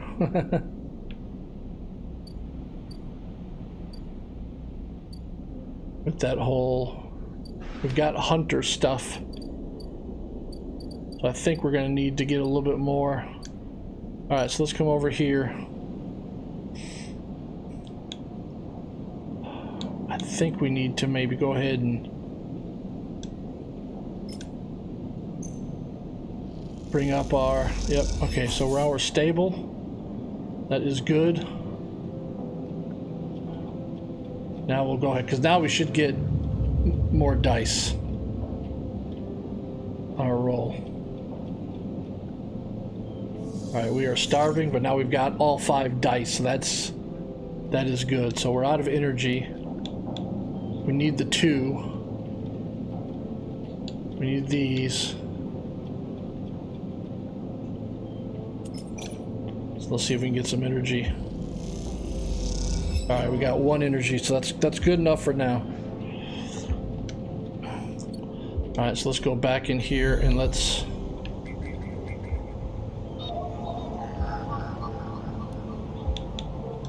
put the 2 in there.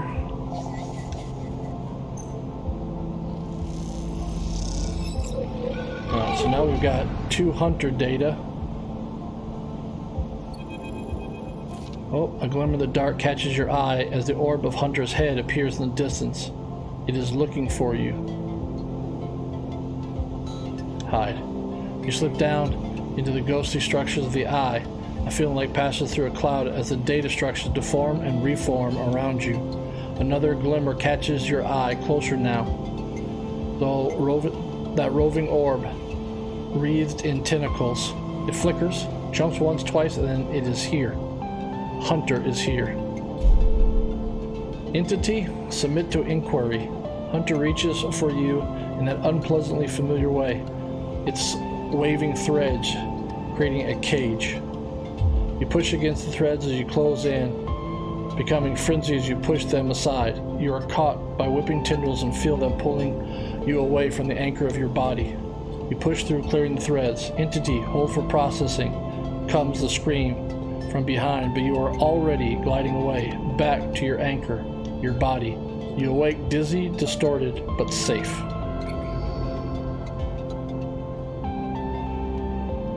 Okay.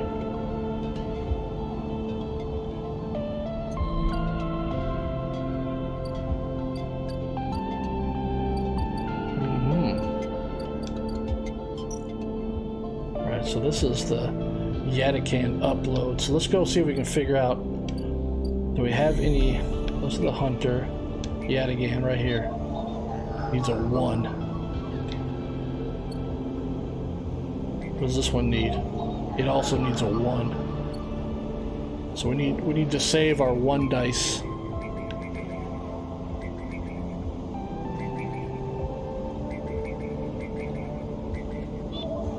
It's a 1 also. And everything needs a 1. A 2.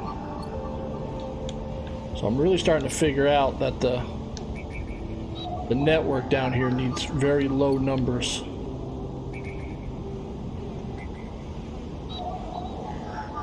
Oh. Cipher. Cool. Alright, so we can't really do anything there. Let's go find some type of mission or something to do. Can't do anything there. I don't think there's a ship in. We can't do anything there.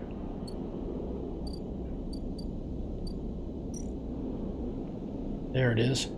Hunter data. This is where I was looking. Remember Here we go. Yeah.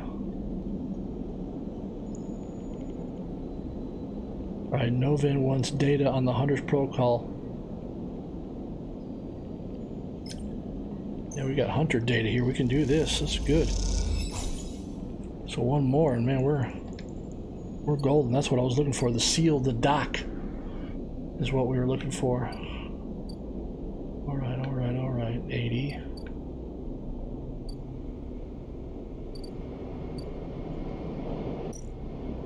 Alright, here we go. Let's do something over here. Repeatable action, repeatable action. We've got some good rolls here, so engage. So we need to do that one over there. Alright. We got this. We go 100% positive outcome right here. I see what we're doing now. We're climbing up the spoke, the center of the. Yeah. I got this here. Cool. All right. Actually, I think let's just go ahead and do them all. Come on, give me a good roll. Give me a good roll. Come on, come on. Yeah, there we go. We finished up that too. So now we got more stuff we can ascend. Now we've got somebody else here we can do some stuff with. And the Founder's Gap. Ooh, this looks interesting. Okay, we got more stuff to do here.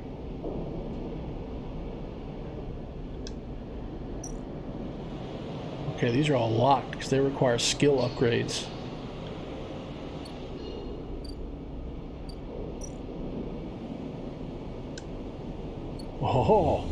Oh, check that out. That's cool. All right, we don't have any dice, but now we can at least do stuff up here. Very cool.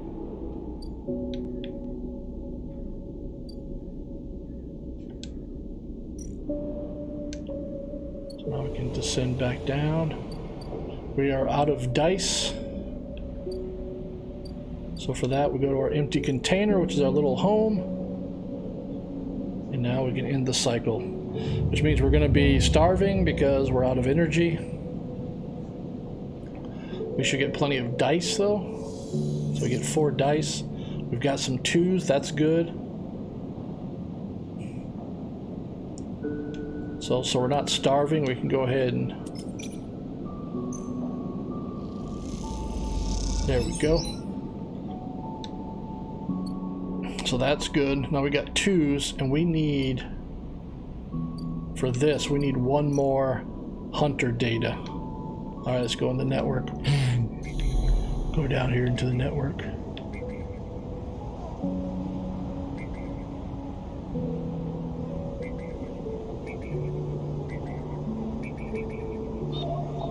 Yes. Alright.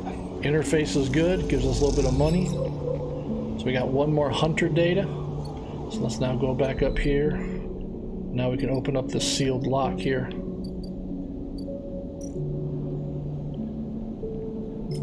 Very cool, very cool. We're getting this now.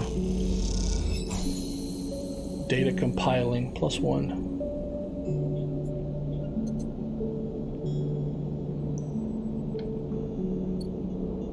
Alright, so now we've got that open up. Let's see what this does for us. And Neovind is thrumming with excitement. The movement of the servo motors rocked the vending machine back and forth at unsettling angles. You wonder if it fell over, would Neovind be able to get back up? Sleeper entity. Comes the hiss. Your data is good. Across the face of the vending machine, raw code scrolls at an incredible speed. Hunter is isolated, disconnected, unstable. Neovind flashes sequences of mangled data compressed into a sludge of artifacts. Hunter gathers without thinking. Outlived its own operational limits. Its nests are evidence of this.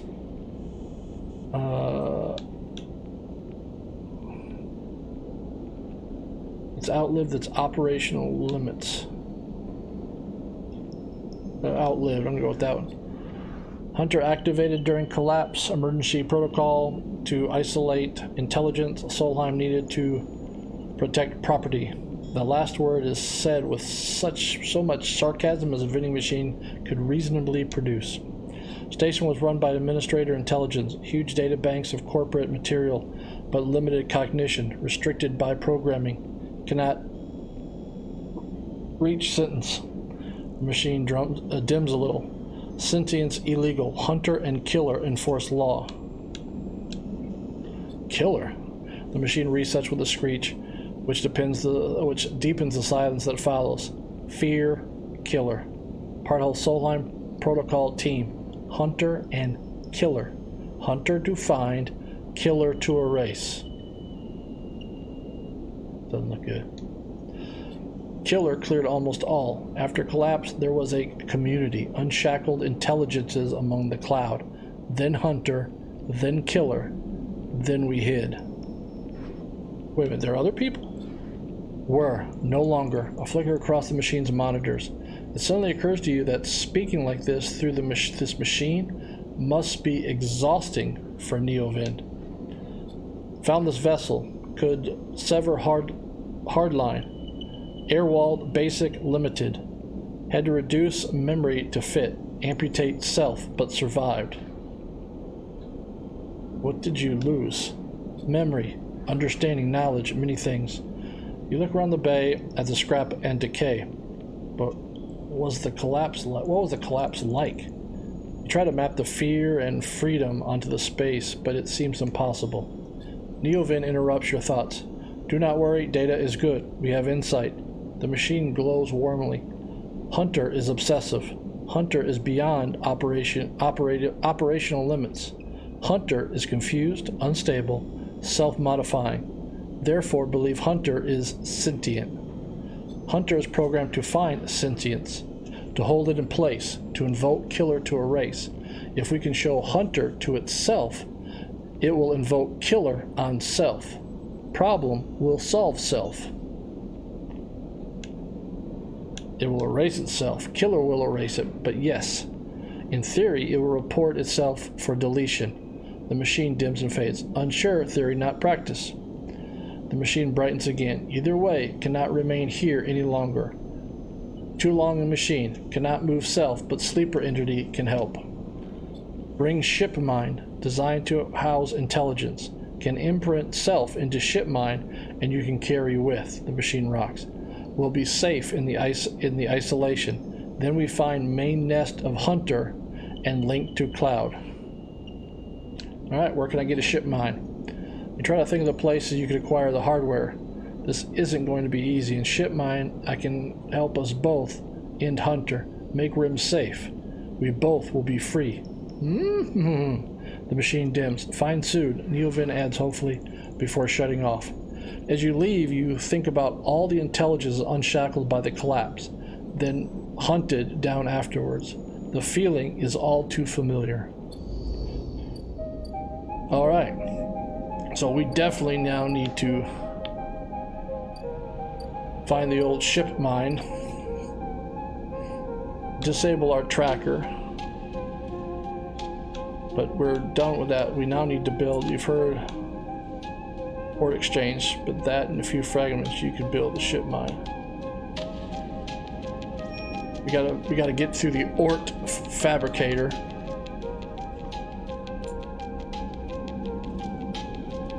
We've got to hack an agent.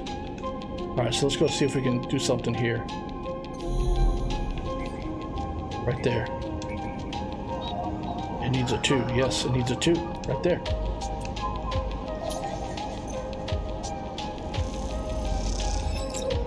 Alright, so now we've got data. Oh, it's down there, you can see it. HA and HA. Aha.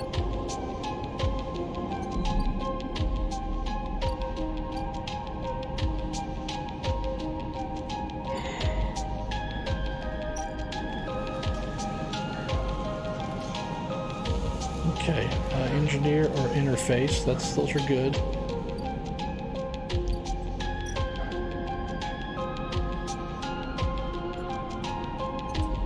HA. So we need the knife though. We're looking for stuff that's about the knife.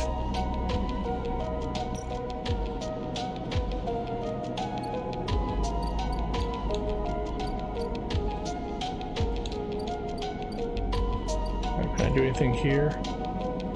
Well, we can do hull repairs.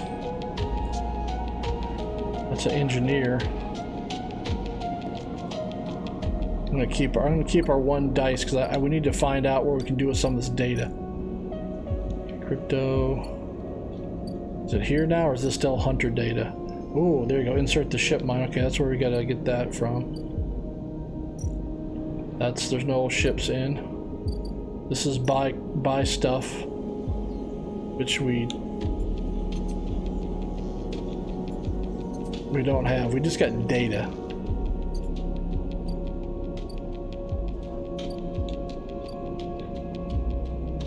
This is the fungus. The fungus among us.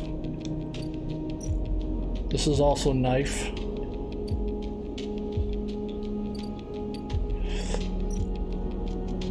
Data. Looking to where do I put in the data? There we go. Tracking. There we go. One data right there.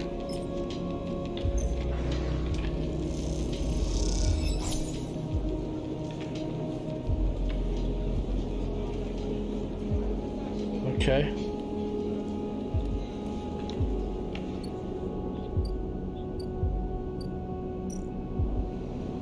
So this is where we can now, so we know now we can take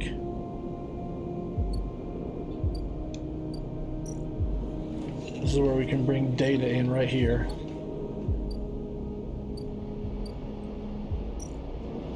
Can't do anything there.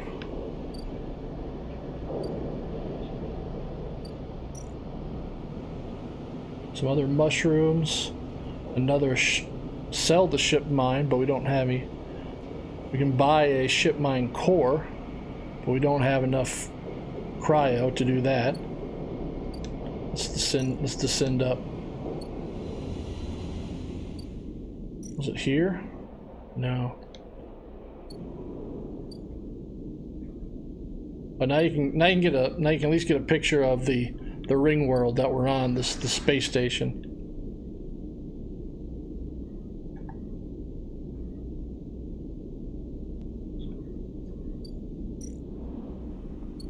All right, so we've got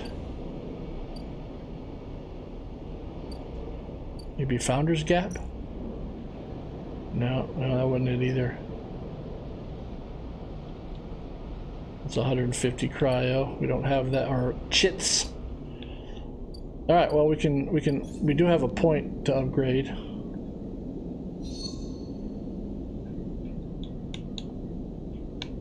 All right.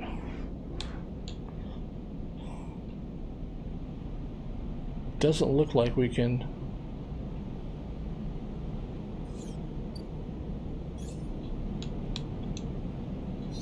Oh, there you go. Oh, okay. +1.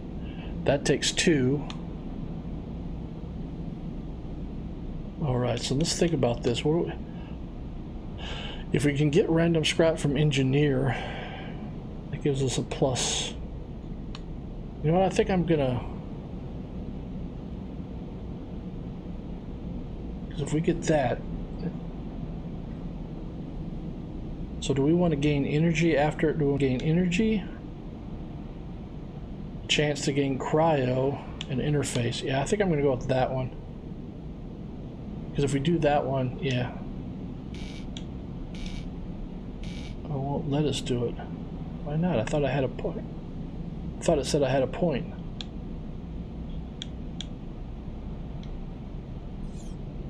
See, it says upgrades available, but we have no points. So I don't know why it's saying upgrades available. Okay. Alright, we are still on the lookout to try to find where we can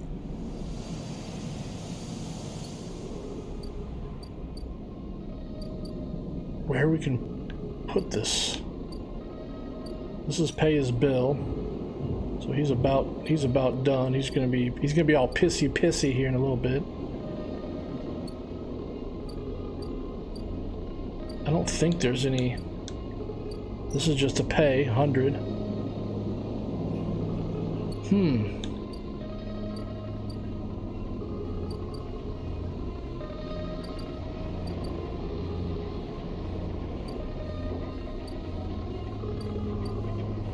Hack the shipyard.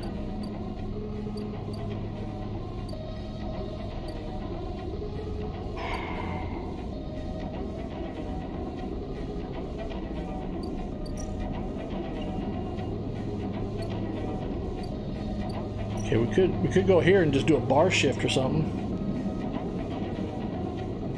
Might as well.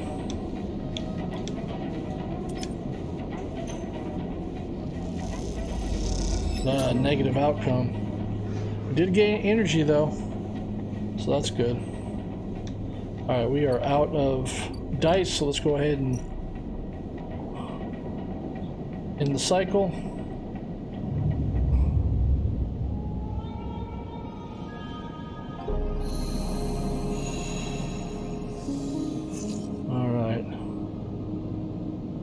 let's go ahead and leave. I want to go down. I want to get down in here. I want to see what else we can do down here.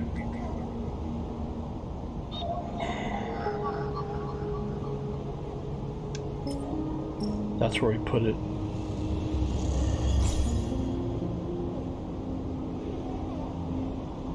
All right. Gate flips, you're in. Okay.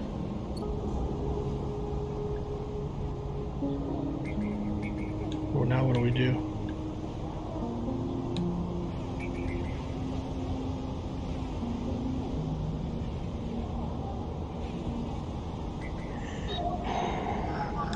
Put the work. Yeah.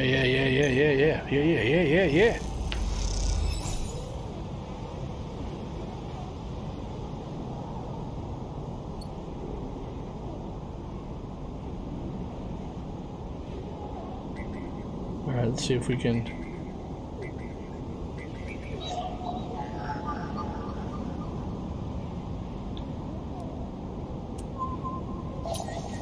All right.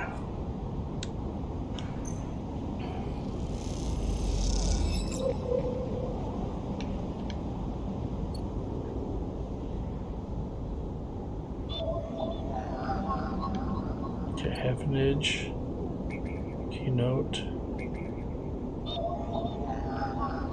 Yeah, I'm gonna take some of these here. Just get some of this data here.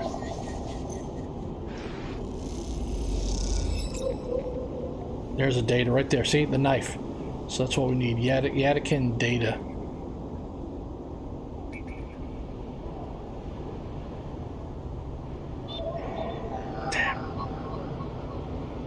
Takes a 2.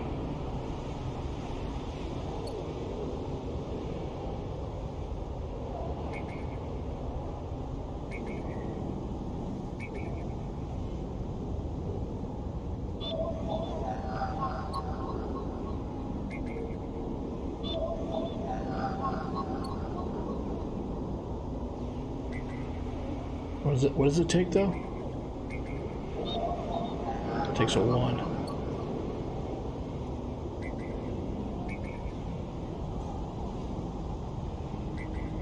Alright, so let's come back up here.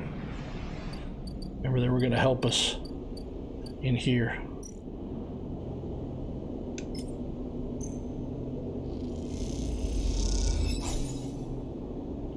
Alright, so that helps out.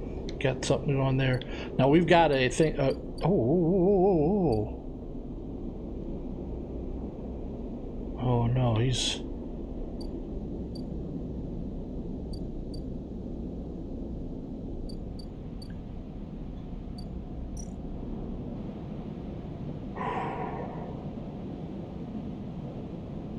It takes a few cycles. So he's here.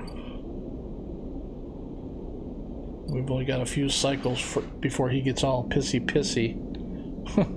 We do have a new ship in.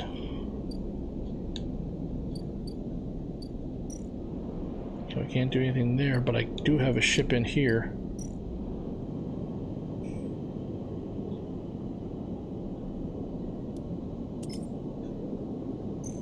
Come on.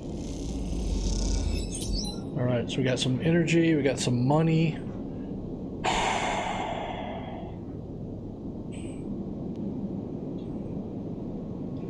Alright.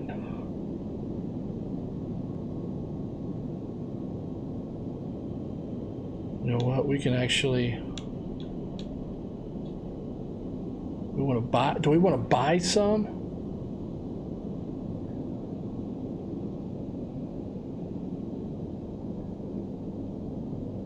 Because that just gives us them.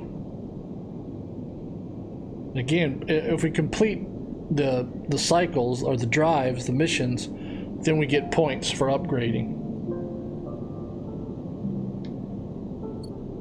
Alright, let's go. I hate to do it, but I'm gonna go talk to Ethan.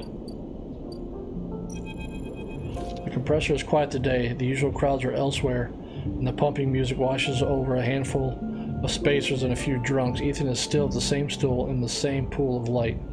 His head is low, close to the bar, and the bartender is ignoring him. I'm just gonna leave. This is ridiculous. You go turn, but Ethan calls out, "Sleeper!" He turns to look at you. "Time to pay up as again." He gestures to the bartender. "Come here. Take their chits." No more, Ethan. Ethan doesn't even look at you. He props his elbows in the bar and holds his head. "Sleeper? It's been a long cycle." "I don't care." Ethan lets out a long sigh. He rapidly rubs his eyes with his palms. "You are right," he says quietly. "This isn't fun anymore." He reaches toward his holster. His elbow slips and the gun tumbles out. It clatters on the bar and falls to the floor, bouncing on the ground between you. Both you and the bartender look at the gun, stare at it. "Butterfinger," says Ethan, and puts out a hand, beckoning for you to give him the gun back. "If you would." The bartender looks at you warily. You crouch down and pick up the gun. What do we want to do?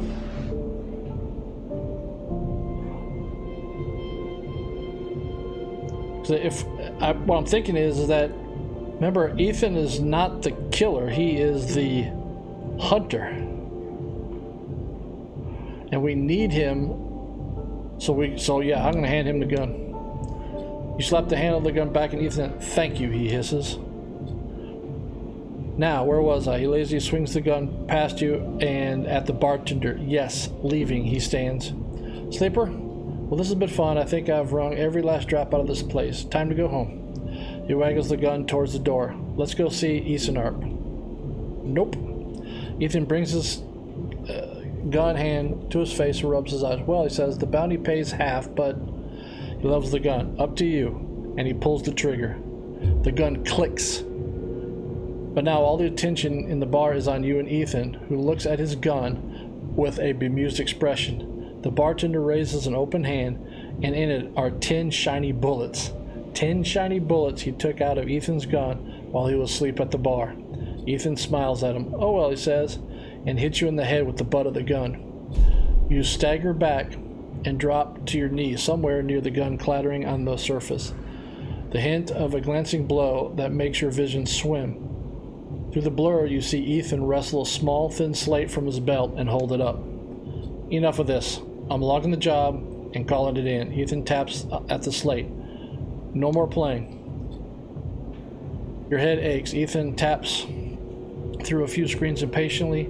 He swears and taps again. He starts shouting, a dull echo to your ring ear. He starts screaming at the slate and throws it across the bar. He crouches down and grabs you by the chin, his face close, his breath heavy with drink. "Isenarp just screwed me," he grins maniacally. They canceled the contract." He stands up. "They canceled the contract," he shouts to the ceiling of the compressor. You stand up, struggling to your feet, the sting of the hit fading. Ethan is rubbing his temples, his face pale. You hear a clicking sound, like coins being counted, like bullets being loaded into a magazine. When you shake off the last of the blur, the bartender has Ethan's pistol trained on Ethan's head. Ethan stumbles back towards the middle of the room, all eyes trained on him. "I'll kill all of you," he screams. He stumbles into the wall, spinning away towards the door. "I'll be back for that," he shouts at the bartender and lunges out of the compressor. You steady yourself on the bar and catch your breath. The rumble of conversation returns. The bartender goes to say something, but then thinks better of it and begins to clean the bar. After a while, you wander out into the light of the bright market, looking for Ethan around every corner. So remember, he's the hunter. Well, at least now... Ethan's vendetta. Alright, so Ethan's pissed now. So we've got HA data still. But we don't have any... We don't have anything to... Well, we've got an interface here. We can do that. So we got an engineer or interface. If I remember right, we've got... interface gives us a chance of getting money, and engineer gives us a chance of giving scrap.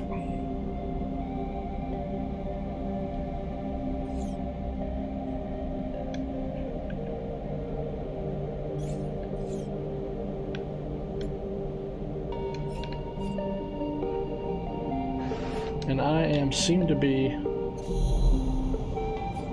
There it goes.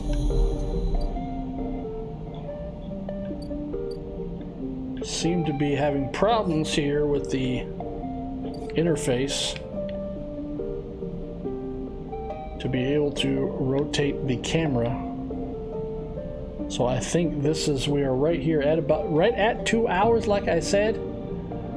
So I think this is going to be where we will go ahead and quit on this live stream here, because I've been sitting and I need to go stretch out my back here. So yeah, I will call it there. It's a very interesting game. I will probably live stream a new game here come perhaps tomorrow evening, one that has a more typical game. I don't know if I'll do like a platformer or if I'll do another kind of adventure game or something like that, but we'll just have to wait and see what we decide to do tomorrow. So again, thumbs up because you are amazing. So thanks for joining me, cousin. I sure do appreciate it. Again, this has been Citizen Sleeper on the Xbox, and yeah, so if you would click if you do, click like if you do, because that activates the algorithm. Good old Al Gore. You gotta love good old Al Gore. So please subscribe also. That sure would be appreciated. And again, I'm your favorite gamer's favorite uncle. I am Uncle Mike. See you next time. Bye. Yeah, very interesting game. Ooh, I don't know how bad this back is gonna be to stand up. It don't feel good. Oh.